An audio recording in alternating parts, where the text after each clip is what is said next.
Hello and welcome to For Heaven's Sake, a Seventh Heaven podcast. We are your co-hosts, Lady J. And T. How are you, T? I'm doing well. How are you? I'm good. Yeah? Yeah.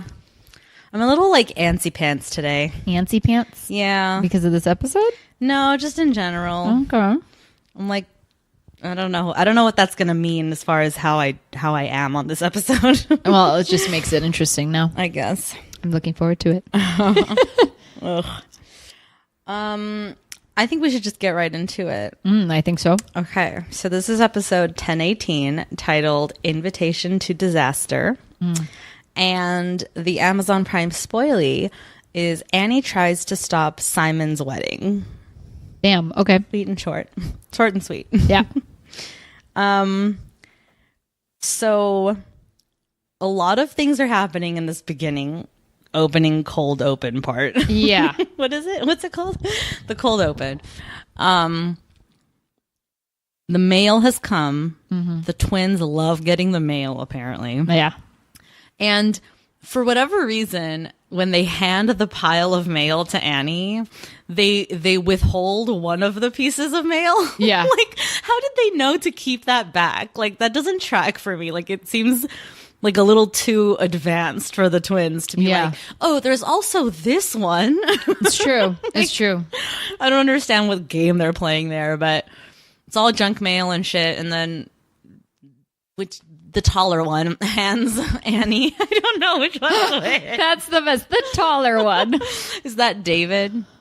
I don't know. It is David. David's like, here's one more.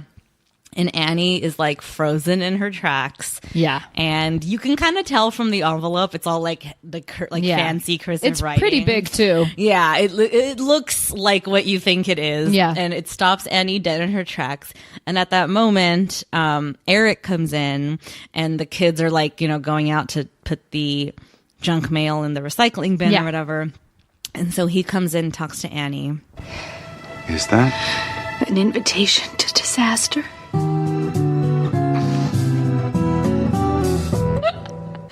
Dun, dun, dun, dun. Dude, is this the first time in 200 something episodes that they've like said the name of the episode in the episode? Yeah, probably. Like, it's so not something they do. And exactly. It was like jarring. Yeah. It was like, oh shit. I was like, and in the first like minute.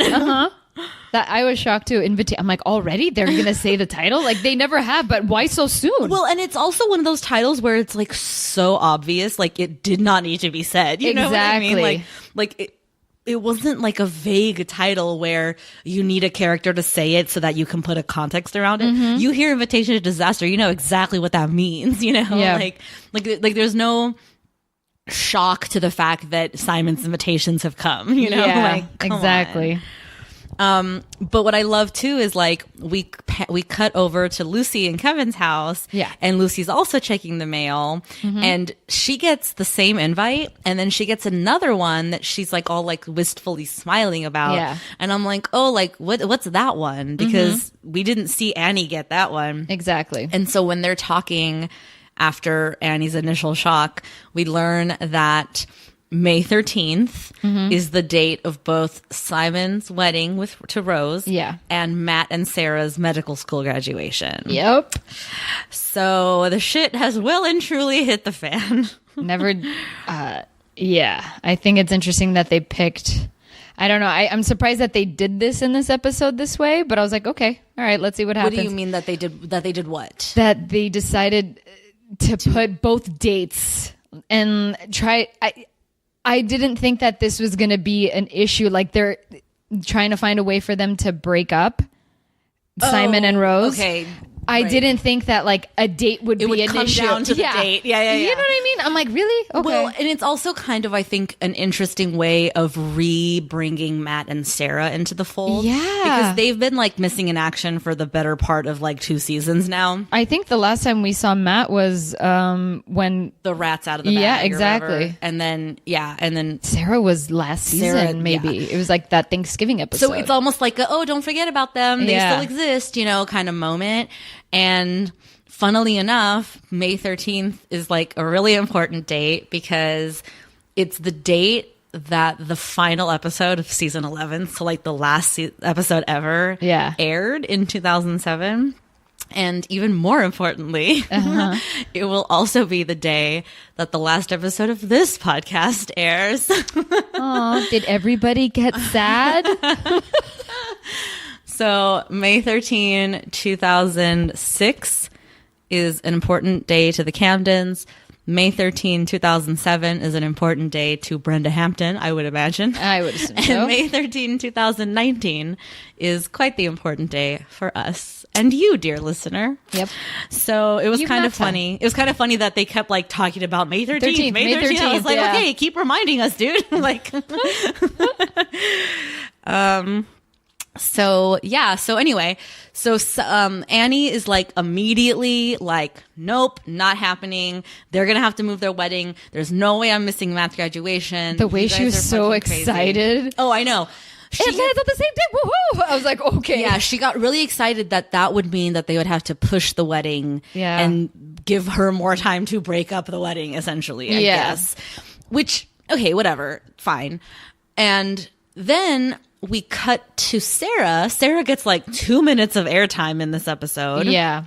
Where we see her getting the invitation to Simon and Rose's wedding and realizing that it's on the same day as her graduation. Yeah. And then we get this whole scene of Rose talking to Sarah, whom she has never met or spoken to before. Yeah. And all of a sudden, Sarah's calling Rose to be like, oh, yeah, you got to move your wedding. Yeah. Like, it felt so not real to me. Mm-hmm. Same. Like, I couldn't fathom. The only thing I could wrap my head around is like, Sarah called Simon, like tried to call Simon, and then Rose picked up. Maybe. You know? But still, though, I'd rather have seen that scene. I'd rather have seen the calling moment and Rose picking up and being all awkward at first because she's never met this person. Yeah. You know? Yeah, you're right. That would have been better. But then, like, I can't believe I'm going to say these words, but I completely agree with Rose that this is on Simon. Like, Simon should have known better. Yeah. Like, he was so busy not getting involved in the wedding plans. Yeah. That he completely, like, didn't line shit up properly. And, like, didn't ask the right questions from the right people and like, completely fucked up this whole situation for everybody. Yeah. I agree. I 100% agree. Like, I mean, I don't know. I'm not the biggest fan of Rose, and God, like, I hate that I have to give her a point in this one. Yeah. But like, you know, but then she like loses that point when she starts talking about how my family and my parents and our friends have all made plans and blah blah. Yeah. Can't we just get married the weekend before or the weekend after? I don't know if I would if I could, but I can't. My parents have arranged their work and their travel plans around our big day, and so have all our friends. And frankly, so have we. You did book the cruise, right? Right. But what about moving the wedding back a week? And then we spend a week here, and then we go on our cruise. We can't back up a week. We're in school that week. We have finals. I'm not getting married in the middle of finals. This is not good. You're making too big a deal out of this. I doubt anyone wanted to go to a stupid medical school graduation anyway. I think you may be wrong about that. I hope you're not going to use this as a way of getting out of the wedding. Why would you think I'm trying to get out of our wedding? Are you? No, I'm not. Are you? No, I'm not. Yeah, Ooh. Both of you are. I know. These two are such fucking idiots, dude. Yeah. Like, I don't know. It's very obvious that Simon...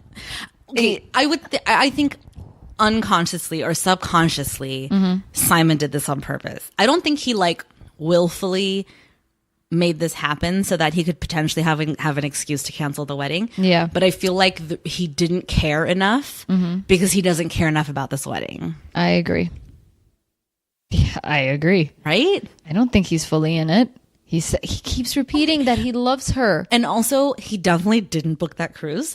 Oh, like, yeah. Like, that pause whenever he said so palpable. When he said yes or yeah, I'm like, okay, you didn't book shit, so dude. Didn't. Like, come on, dude. But this episode, fuck. Yeah. I can't believe it, T. I can't believe it. I don't even know how to talk about this episode. I was in full on tears at the end. I was in shock with all of it. Tears. It totally hit my heartstrings. I mean, I believe it, but here is my issue with Brenda Hampton. Okay.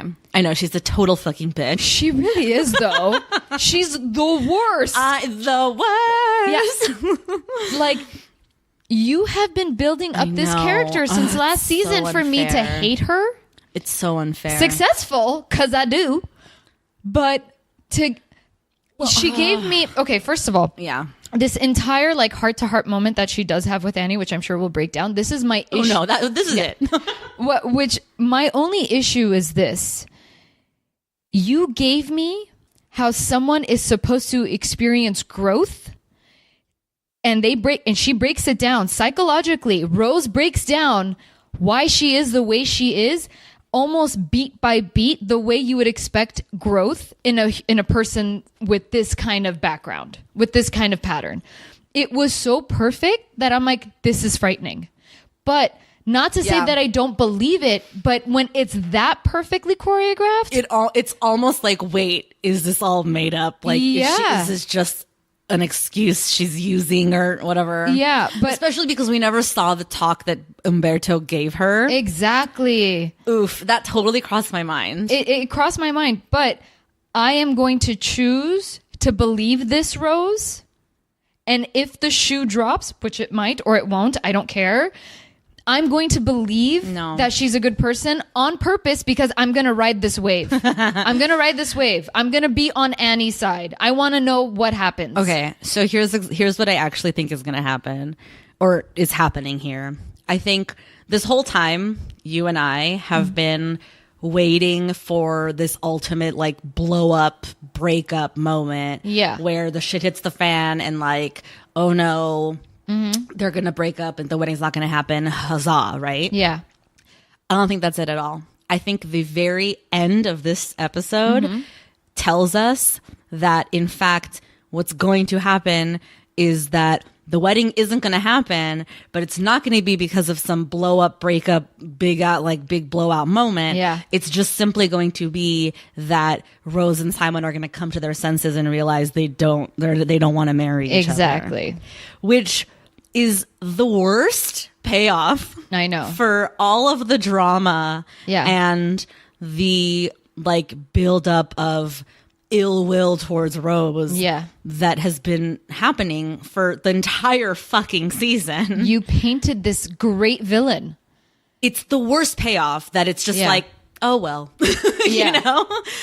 But I will say, I think that if we're being fair to Brenda Hampton, which we don't have to be, but you know me, if we're being fair to Brenda Hampton, I think since around the middle of the season, as we've talked about, the breadcrumbs have been laid little by little. Her dad, that she's not a villain. Her dad. The Christmas dinner. Yeah. And then, exactly. Like these little moments where we're like, wait, are we supposed to like her now? Like we've every had a few single of those. one of those, which has not been like just recently. I mean, I feel like it's been pretty consistent since like at least half of the season or maybe more even. Yeah. Like I think that was Brenda's way of being like, just watch, just wait, just hang out. You know what I mean? Yeah. Which again, fucking sucks. Because like, goddamn, just for once, give me someone to hate. You know, like it's cool, bro. I don't mind. You know? Yeah. Don't make it all like happy little. Yeah. Not happy, but you know what I mean. Like, don't make it all like you can't hate anyone. You know? Like the shit that she admits. Okay, let's listen to some of it. I don't have the whole thing because it's like a 5-minute scene, but it's this like it's the opening remarks she makes. Annie, I'd hate me too if I were you. I would be terrified of me marrying your son if I were you. I'm not the person I want to be. I'm not even close. I apologize. I'm sorry. I haven't been very nice. I've been completely self-centered and condescending and really in your face, like I've won some victory over you in getting your son to marry me. I don't offer this as an excuse, but I do want to explain a little of where this is coming from. or where I think it's coming from. I think I started getting like this after my parents divorced. I blamed myself. And the more I blamed myself, the worse I felt. And the less I thought of myself. And to hide that, I started acting superior to everyone, so no one would know that I feel like nothing. And that's exactly when Annie starts to cut her off. Yeah. Not cut her off, but she's like, oh, Rose. And Rose is like, this is really hard for me. Yeah. Please just let me get this out. Mm-hmm. And then she goes on to basically say, like, you know, neither of her parents really wanted her. Yeah. They would fight over who got stuck with her. Mm-hmm. And like how she was never even like, you know, like wanted in the first place, you know, that kind of shit. And how she internalized all that. And because of that, like, she started acting like she's better than everyone. Mm-hmm. And realizing now that, like, that's not how you make friends. You know? Like, that's not how you win people over. Mm-hmm. And then she goes even a step further to be like, I'm going to need help. Like, I know I'm not going to be perfect, kind of thing. And like, you know, blah, I don't know, whatever. That's basically the gist of what she says. Yeah. Oh, man. I fully was crying, dude. I was crying, I think, more than anything for the loss of the villain. You know what I mean? Like, I hear you. Like, I don't really care about her, so I'm like, as much as I care about anyone, you know what I mean? But I remember just being like, God damn it, Brenda. Like, really? Yeah, like, I'm supposed to care now? I was in shock, I swear, because I was looking around the room. I'm like, wait, is this serious? Like, is this really going to happen right now? This is a character that I enjoyed talking shit about. I know. You know. It was so easy. It was so easy. There was nothing redeemable about this girl. Only, yes, like you said, a few times that made me go, am I supposed to care? Yeah, which it was never enough for us to be like, oh, she's not as bad as we thought. She was just like, she had these moments. And all of a sudden, she breaks down. And I'll be honest, though. And I don't know if this is like a props to the writing of it or what, but there was that. So she pours her heart out, right? And Annie like accepts all of it and is like, oh my God, like, I love you, whatever. It's all cool. And then she goes and he's like, okay, so we've moved the wedding back, right? Mm-hmm. To like one day before. Yeah, she moved it. They moved it one day before. They were unable to get their deposits back from the restaurant and stuff. Yeah. But they're going to cater. The restaurant's going to cater everything. So she's hoping that they can either have the church hall or if Annie would prefer in the backyard. Yeah. I know. And she even goes like, I know it's more work for you if it's at the house, but they'll do everything, you know, whatever works for you guys kind of thing. And then she's like, and Simon never really booked the cruise. So we want to pay for everyone to take a red eye from here to New York in the night time so that you can make it to Matt's graduation. And Annie's like, you don't have to do that. And she's like, I think we do because, you know, whatever. And so like all these like super nice things. Yeah. Oh, and then she's like, we sent out announcements to everybody so everyone knows that the day has changed, you know, whatever. So then Rose is like, okay, so I got to get back because I got to study for finals, you know? Yeah. And Annie's like, okay, like, let me know, you know, like if there's anything I can do, whatever. And then Rose just like leaves. Like, I really wanted a hug there. I know. Like that scene was like missing something. And I wonder if it was on purpose. Like, you know, she's not going to just be a different person all of a sudden, you know, like it's not just going to be like a full 180. Like, but it's just baby step moment. But that's why Annie says, call me when you make it home so I know you made it okay. That was really sweet. That in itself is saying like, you got someone on this side that cares. Yeah. And Rose says, she's like, thank you. Yeah. You know, because she understands that gesture for what it is. I know. God damn it. What am I supposed to do? Damn it. Why couldn't she have had this revelation moment 6 months ago. Yes. Christmas. With Sandy, when it fucking mattered, bro. Yeah. Yeah. When it was make or break right there for us, the audience. Like, when she was a fucking villain, ruined Christmas for the kids, like, decided like against being a Christian. Like, goddamn, bitch.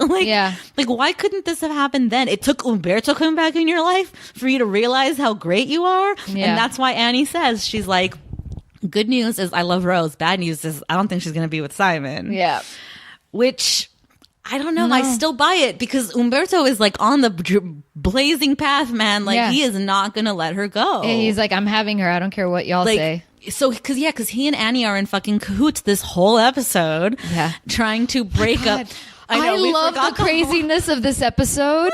Oh, Eric and Kevin are great. This is the first time I want to say I like their chemistry. Yeah, it's really great. So after the invitations come in, right? And Annie's like tripping out because what are we gonna do? She's trying to behind the scenes plan alternative options for the wedding so that she can present them to Simon and Rose so that they could be like more willing to change the date or whatever, you know? So Annie and Lucy are talking in the kitchen while Kevin and Eric are talking in the den or in his office or whatever. And it's this like funny, like cutting back and forth between the two of them moment because Annie's just like on one, man. Mm-hmm. She's like wheeling and dealing. She's called the restaurant. She's made the arrangements. She's had Ruthie print some shit out from the internet. Like, I got emailed. I'm like, what? This family's so ahead. And then meanwhile, Kevin and Eric are talking about like how Annie's crazy for thinking this wedding's not going to happen. Yeah. And how Kevin just wants to go to New York for this graduation. He's like, can't us guys go to New York and let the girls stay for this wedding? Such a dick. But I mean, it's Kevin, you know? Like, he has no horse in this Rose race. He wants to go back home so he can see his family and the best part for me about this episode, as everyone is planning their own way of sabotaging this wedding, I forgot that no one knows that each one is sabotaging shit. That when it all gets revealed, that Eric, like Annie finding out, and then Eric finding out like dates for the reception, like he's looking at Annie. I was like, oh my god, I completely forgot that they don't know what they're trying to plan. Yeah, neither of them talk to each other about this scheming. So because Kevin brings up the best idea, which is, what if we got them to elope? Yeah, and then the date is free. We can all go to New York. Everything's cool.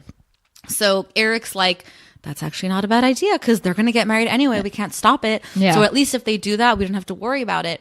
And then Kevin's like, okay, I'll talk to him. I'll slip him the idea. It'll be cool. And Eric's like, maybe we shouldn't. Like, and Kevin's like, okay, yeah, no problem. I won't. And he's like, mind you, he knows he's going to do it. Right? Yeah. And Eric's like, okay, is this one of those things where you do it anyway? But you're making me like plausible deniability. Exactly. And Kevin's like, yeah. What are you talking about? They're so good going back and forth. It's really good. But, and then the scene with Lucy in the back when she's insisting that she's going to call Simon and he's like, I'll call Simon. It's cool. That's so funny. But how much did you appreciate Eric's Scottish accent? Darling, I'd love for you to study poetry abroad, but my having $2,500 to help you do it is a bigger stretch of the imagination than the Loch Ness Monster. We can give it to you if you want to go. You mean it? I want to go to Scotland. I've always wanted to go to Scotland. So has Annie. As far as I'm concerned, we can all go after we go to New York and see Matt graduate. He's like insisting, I'll pay for everything. Let's just go. Dude. What did you think about Lucy's like jumping on the fact that like, wait, why is Ruthie gonna go to Scotland? How can she be going to Scotland? She doesn't give a fuck about poetry. This is just about boys and her being away from home. I found that annoying. Yeah. For her to... It's like, oh, sorry that we didn't all get married at 20 and have 2 kids by 23, bitch. Like, but here's the weird thing. So she shares that with Kevin. Yeah. And then she goes and talks to Ruthie. Well, no, because Kevin tells her why he thinks it's a good idea, and she like completely agrees with him. Like she just needed to hear those words to be like, yeah, it's a smart plan. But like, you know, doing all that and then coming into the room by Ruthie, I'm going there for all the boys. Yeah, I thought so. No, but that's just a joke. I know. You know Ruthie's just joking about that because she knows that that's what Lucy's thinking. Yeah. You know? But just seeing Lucy walking in and just like, I don't care, it's all cool. Like, I'm like, oh, okay, so we gave up our opinions real quick. All right. Well, but I mean, I don't know that she does that though, because she comes in and they're not even talking about Scotland at first. And then she's like, so Scotland, huh? And Ruthie's like, yeah, cool, whatever. And then Lucy's like, well, Kevin seems to think that it'll be good for you because, you know, you'll get a sense of the world and maybe you'll get the travel bug and that'll inspire you to travel and, you know, see the world before you settle down or whatever. And that's when, and Ruthie's like, yeah. And okay, I have a lot of thoughts about this whole Ruthie thing because it's easily like the C story of the whole episode. Like, it's so inconsequential in the big scheme of things. But the whole episode, she's on the phone with someone. Yeah. Who is she on the phone with? I thought in the beginning it was Peter. See, I think the second time she's on the phone, it's Peter. The first time, I don't think it's Peter. What if we're not interested in Robert? Yeah. Because she's talking about sure friend, right? She's talking about, like, I don't, like, the way she says the word we, it makes me feel like, oh, her and a girlfriend are going to go and be in Scotland, and then Peter will also be there. Yeah, the second one is definitely Peter. Yeah, because she's talking about how too bad you got grounded, and that's not my problem, kind of thing. Whatever. Yeah, I don't know. I'm very curious because my gut tells me it might be Mary. Oh, maybe, huh? My gut, like, I don't know why I have this like sneaking feeling that she might have been talking to Mary because she's very vague about it. Remember when she's talking to whoever it is and it looks like she's talking to Annie, but she clearly isn't. And Annie's like, I don't know who you're talking to. Are you talking to me? And she completely just like doesn't say anything. Yeah, she's like, where you're like, okay, like, I don't know. It's just like questioning that a little bit. I just found it funny when she walks in, I'm seeing her hips roll as she walks. And like with like, I was like, okay, yeah, we're 16. Bro, when she walks into Kevin and Lucy's to pick up the check and she's wearing whatever the fuck it is she's wearing, like some god awful, like, tie thing around her neck. It's not a tie, it's like this weird scarf or whatever. And she's wearing this like vest thing, and I'm just like, Ruthie, what is this? Like, what is this fashion? So many layers. It's so weird. And she's all, thanks for Scotland. And then she's all like, let me know if you need me to babysit. Like, I owe you big, you know, whatever. Yeah. I mean, it's sweet that she wants to go. Yeah. And awesome. I'm glad that she's going to go regardless of Peter in the end. Like, same. I'm glad for her. I think that's going to be important for her. How exciting that of all the Camdens, she's the one that like, is like really blazing the trail, you know, like for being different. Exactly. Oh, good for her. Yeah. But yeah, it's exciting. All this scheming. So much scheming. I loved it. I loved it. It was entertaining. It was fun. It was a lot of like, you know, oh, there's that great scene. So, okay, so let's backtrack a little bit. So Kevin plants the eloping seed in Simon's head. Yeah. And perfectly makes it so that if Lucy does call him, he doesn't answer and shit. Yeah, you know, dude. Like, oh my God. Do not pick up your sister's phone call. Terrible. But anyway, but Rose is there when Kevin's talking to Simon. Yeah. So Simon's like out loud being like eloping. And Rose loves the idea. It seems. She does. Like she's like, let me sleep on it. Let me think about it for 24 hours. But like, I'm not opposed. Like it would solve our problems. We'd be married like tomorrow. Like cool, you know? So they're quote unquote thinking about it, and Simon essentially voluntold them to become their witnesses. Yeah. Voluntells them, I should say. So, which is not exactly what Kevin had planned, but he can make, he can spin it. Yeah. His face, he's like, no, but he can spin it. It'll be fine. Yeah. So now they're noodling on it for 24 hours. All of a sudden, Umberto's back in the mix. I want her, man. And he comes in and talks to Simon, and in so many words, you know what? You can listen to it. Don't do it, Simon. Don't rush off and marry her when you're not sure. Make sure. I'm sure. You know, I may talk to this woman that I work with about Rose, and about my frustrations around the wedding, but I want to marry Rose, and I'm going to marry her. Maybe tonight. Just so everyone can go to your brother Matt's graduation? You just close your eyes and dive into a marriage that you're not sure about just so it'd be over and done with and there'd be no more conflict, no decisions to make? No. I want her back. I want Rose back. I don't think you love her. I don't think you really want to marry her. And Rose says your family doesn't want you to marry her. Oh, that's not true. Kevin and Lucy might even be our witnesses. And your mom and dad? I don't care what my mom and dad want. This is about Rose and me. And if Rose will have me, I'll marry her whenever she wants. The date that we set, or tonight. I have to go to work. But if you want to talk to Rose, you don't have to do it behind my back. You can just hang out here until she shows up.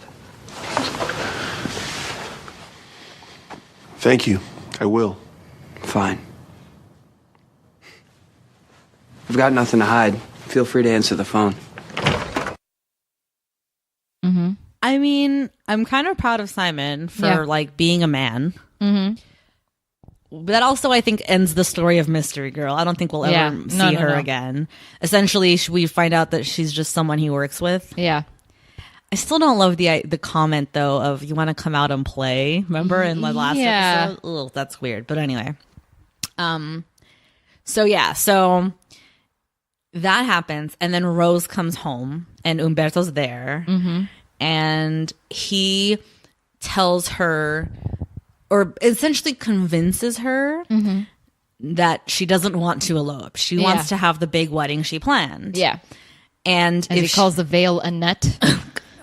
Really, dude? I know. Why was that such a running gag in this episode? I don't know. It was the stupidest fucking detail of like, he keeps calling it a net. I'm like, okay, and what?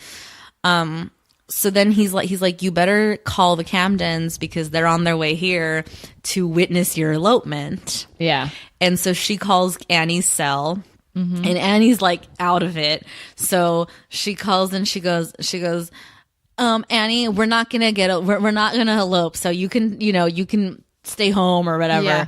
And Annie's like, okay, Rose, and hangs up. Like, completely doesn't even give her the time of day. Okay, Rose. And just like, boom. And then Rose gets this twinkle in her eye and calls the house and is like, and then she's like, oh yeah, I was just checking to see if you guys were really on your way or not. And finds out that they weren't, which means Umberto was lying, which means he was scheming with Annie and the Camdens to get her to not have the elopement and da-da-da-da-da. Basically, Rose puts the whole thing together that everyone's scheming behind her back, which only makes her double down even harder. Yeah. But that's when she's like talking to Umberto and she's like, okay, what the fuck can I do to win these people over, man? Like, you know me. How can I win them over? Because what the hell, man? They're like fucking around. They're like trying to scheme against me and shit. And then we get the scene that we talked about already. But like, ugh. I know we already touched on it, but I did want to play the scene between Ruthie and Lucy. Okay. After Lucy has talked to Kevin about why it's a good idea for her to take this trip, and then she like comes in to like talk to Ruthie in the room or whatever. Yeah. So how's the baby? Everything's fine so far. It's not quite as scary as the first time. It's actually quite enjoyable, in fact. I feel happy. I feel happy too. I've hardly thought about Martin at all this week. I still miss hanging out up here with you and Mary. I'm really happy I have sisters. I don't think we're going to get Mary back, but in a few weeks we'll have Rose. Yeah. Rose. Yeah. Rose. I will say this. For whatever Brenda's faults are, for whatever reason, she really is good at writing sibling moments between Lucy and her siblings. Yeah. Like, if Lucy's talking to one of the siblings, be it Matt, Simon, or Ruthie, they are really good moments where it feels grounded, it feels real, it feels organic. Like, this feels to me like real sister talk, you know, like, how are you? How's the baby? Cool, you know, whatever. The face they both make to each other when they think about Rose, like, it's just really cute stuff. It's true. And I have to wonder if part of that is just that Brenda loves writing for Lucy, which is obvious from everything we've seen. Yeah. Like, I wonder, and how much of that is like what Lucy Beverly Mitchell brings to the character, you know, whatever. But this isn't the first time I've noticed it. Like when Lucy's talking to her siblings, it's good. Yeah, you know, it's true. Whether it's Simon, Matt, or Ruthie. Even when she's having phantom conversations with Mary, like when she called her up a few episodes ago to like try to be sexy or whatever, like even that where it was one-sided felt good somehow. It felt like, oh yeah, I get that. They're sisters, you know? Like it's true. It's interesting. I don't know. It's not interesting, but it's like worth mentioning, I suppose. Yeah. So yeah, I'm trying to think like, did we do it? I know, right? The only thing we didn't touch on is so the twins and their junk mail fetish. Oh yeah. Those boys. So yeah, they're like super into the trash, right? Like, or not the trash, but the mail. And they love taking the junk mail out to the garage where the recycling bin is. Yeah. Well, Eric questions it, and then they're like, whatever, dude. But then he goes in there and he sees them like cutting girls out of the like mailers, you know, like magazines and shit. And the whole time they're just like talking about like, I like girls with brown hair. I like skinny girls. I like fat girls. Like just like all their things they like about girls. Redheads and blah. Yeah. Yeah. And then Eric like sees them doing this and is like, well, we should probably talk. Yeah. I think it's about time. But that's all you get out of that. Like you don't really see like this follow up to that or whatever. Now we know why they like the mail. Yeah, but also he's not going to have the sex talk with them, is he? That's not the talk he's talking about. I don't think so. Like, they're 7. Like, calm down. No, I don't think it's that, but maybe just like, well, what are you guys thinking? Yeah, I think he's more going to try to figure out what the boys are going through. Yeah, make sure that they have a healthy appreciation of women. It's not just objectification, that kind of shit. Yeah, that makes sense.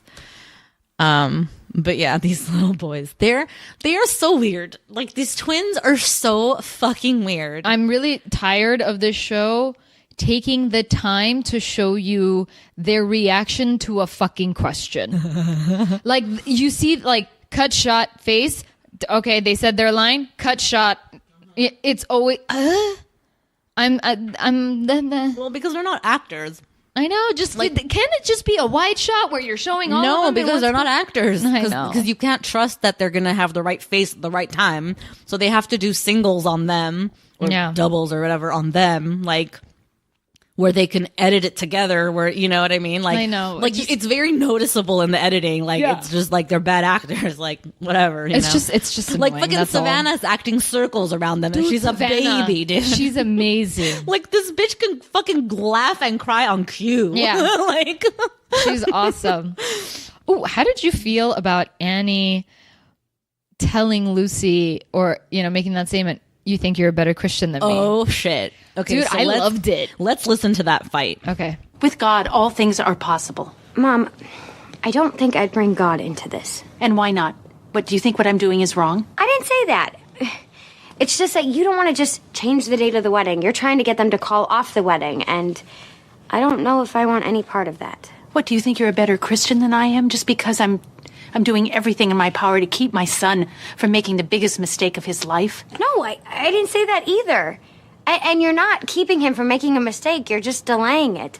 And I don't think it's right for you to do this without Simon and Rose knowing. So you do think you're a better Christian than I am? You know what? I think it's time for Savannah and me to go home. Kevin! Luce, just say what you came over here to say, okay? I didn't really come over here to say anything.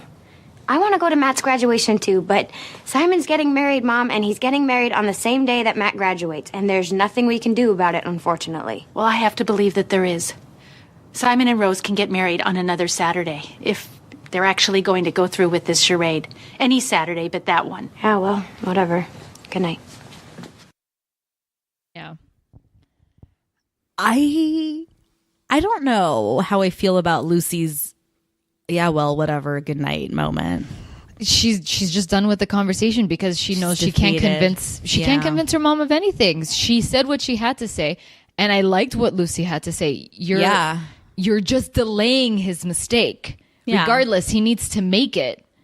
And so I really appreciated that wisdom that she laid out for Annie. And it's not to say Annie doesn't get it. Annie knows better. I know. She's just so desperate. I know. That's the difference. Yeah. I mean, that's all. That's all it is she is so clutching at straws to try to like make this go the way she wants. She knows it should and wants it to, you know? Annie knows, like, Annie is Lucy in many ways, like beyond that those years, because with all the wisdom and all the experiences that she's had. Yeah. She's the way Lucy, she is her mother's daughter though. Yeah. The way she laid it out is, I think, how Annie would have done it to anybody else. But the only difference is Annie's on the other side and she's just desperate because it's her baby. Lucy's got a little bit of more perspective than Annie does in this instance, because Annie's like way more in it than Lucy is. Because as you said, Simon's her baby, you know, like the stakes are higher for Annie than they are for Lucy. I get it. Yeah. This is classic Catherine Hicks like acting her face off. Like this whole episode, the colors of emotion that she's expressing. I love Catherine Hicks in this episode. She's just a force, man. She's a fucking force. She goes complete. She does the 180 with Rose in this episode. I mean, the beginning of this episode, she's like literally shell shocked, invitation to disaster, and by the end of it, she's like crying and like in love with Rose. And just like completely like she's frazzled, and then she's like excited, and then she's not excited, and then she's just doing everything in this episode. It's really a force to be reckoned with. I loved her threatening Eric, if they get married, I'll never tell her. Like, oh my god, I know. It's like demonic. It's so good. Like, she gets excited, crazy, like just she's doing it all. She's doing it all. I mean, it's truly a masterclass, really. Like this is a good episode. Like, I gotta give it to him. Honestly, for the couple episodes that we didn't like and giving it 2 thumbs down or whatever, this was fun. It felt back to like the original form of the season. Like this felt as good as like Rats Out of the Bag was. Oh yeah, that was funny. You know, like just with that somewhat frenetic energy, but you know, like still getting to the point, like giving us something, so it's not like a useless episode. You know, like it was good. It hit all the check boxes, I think. God, I'm just like upset because it's, you know, we're coming to the end. And the season is again getting good. Which is classic 7th Heaven. Like, the final few episodes are always like okay, you know what I mean? They're like, okay, but this is, I'm like, it took them 10 seasons to get something right. But like finally. But I think what we were experiencing in the previous few episodes that we just were so lukewarm about is what every season of television that goes 22 episodes per season experiences, especially back then, which is that middle slump. I mean, you know, there's got to be a period in 22 episodes. There's going to be that middle period where they know what they want to do in the finale, and they know they have a few episodes to set it up. Everything they've done up until the Christmas break, they've done. So there's that middle period where they're just like, like just throw it on the wall, see if it sticks. You know what I mean? And then, but then it kicks into gear as we veer into the final few episodes. You know, so I think we're in that home stretch now. And I really think like the steam is picking up. You know, like I don't know, and while I was a little disappointed in the final scene, like the final sentence of this episode, in the same breath, I'm excited to see what that means. You know what I mean? Like, I'm choosing to really, I'm like, all right, fine. So Rose is a good person. I'm going to run with this. Yeah, let's see. Let's see what happens. I'm going to see what happens. You are trying to convince me so hard of this. I'm going to, I'm going to give in. And what a brilliant twist it would be in the end if this is all a fucked up ruse that Rose is doing with that she's hatched up with Umberto, like to trick them into thinking she's a good person and shit. Oh my god! What a Shyamalan-like twist that would be on us, the audience, if that is in fact what's happening. The recording right of that episode, that bitch, I knew it. Oh man, I mean, I wouldn't hate it. Let's put it this way. I wouldn't either. Yeah, I wouldn't. But something tells me that's not what's going to happen. No, because Brenda Hampton. I know. But, well, you know what? This season has been nothing but twists and turns for us. It's been one shock after the other. So I'm just going to stay open. I'm just going to see what happens. Yeah. It's all good. Man. I'm here to ride this. It's all good. Let's see. Ay, caramba. So, any other stray observations on this episode? I mean, I don't think so. I do have it in my notes. I'm like, just quit already. Like both of them. Like, do you want out of this? No, I don't. Oh, I know. I was like, just quit. Both of you just quit. I know, really. It's like, come on. Who are we kidding anymore? Yeah. You know? Ugh. Okay, we'll see. Yep. That's gonna do. Oh wait, did we officially rate it? We didn't 2 officially. thumbs up. Yeah, I know. I'm like, we're done. Yeah, we basically said it anyway. 2 thumbs up for sure. Okay, that's gonna do it for us, folks. Thank you as always for tuning in. Don't forget to subscribe, rate, and review on iTunes or wherever you get your podcasts. Also, as we're nearing the end, tell a friend. It couldn't hurt. Yeah. Tell all your friends. Tell all the friends. Mailman. Yeah. You know? Mailmen love Seventh Heaven. It's a known fact. Is it? I had no idea. Just as the twins love the junk mail. Oh, yeah. Mailmen love Seventh Heaven. Yeah, and talk to them about this episode and this part. Be like, do you guys go through everybody's junk mail? Mm-hmm. Do you know your mailman? No. Do you have a relationship with him or her? No, him. But no. Because like, so you know it's a him. I know it's a him because it's only been a few times where I've caught him coming. I was like, oh, I'm here. He goes, all right. Okay. Yeah. I don't know my mail person. Well, yeah. I have no concept. But I know the mailman at work, actually. Oh, well, sure. Because you're there to receive it. Yeah. And so, like, I do talk to him. Yeah. I feel like it's hit or miss with mail people, right? Like sometimes they're the most friendly, the most like warm, and like they want to chat you up. The moment they got headphones in, it's done. Yeah, that's how you know. What a cool job though, that you can just be wearing headphones and like doing your thing all day long. Yeah, like, it's pretty chill. I'm sure it's very like annoying too though. Like they're walking around a lot. They're in and out of their stupid little doorless vehicle and shit. Dude, like, that can't be safe. I know, it's so bizarre to me that there's no door on that goddamn thing. Yeah. I'm actually curious about like the safety of mail, like the car. I'm curious. And they're on the wrong side. Yeah, aren't they? Or no, they drive on the left side of the vehicle, but then they get out on the right side. Yeah. Like, which makes sense, actually. It's safer because it's the curb side. Mm-hmm. So they're not like trying to open doors. And it makes sense. Like as much as they're getting in and out of their vehicle, like it makes sense. It's crazy, but yeah, what are we talking about? So tell your mailman. Yep. Also guys, we do have a Patreon. If you don't know by now, what are you doing? It's patreon.com/4 Heaven's Sake Pod. So that's For Heaven's Sake Pod. And, we've got 2 tiers on there. Mm-hmm. I always forget. Is it 2? It's 2 tiers. Right. We have our Heaven Head Special tier, which basically gets you access to 2 bonus episodes a month of live commentary on movies that T has seen that I have not. Yeah. We picked a few, like, we picked a bunch that are fun. We've done a lot of really good ones. Yeah. I would say almost everything we've done, like, I really enjoyed. Okay. You know? There's a couple clunkers in there. Ghostbusters. But even that... Sorry. I don't blame you. No, I get it. You know what though? All the more incentive. Like tune in to hear why I didn't like Ghostbusters. Oh, like, dude, it's really funny. Like at some point she gave up. Yeah, it's true. It is. It's probably one of our more entertaining episodes because it's so like left field.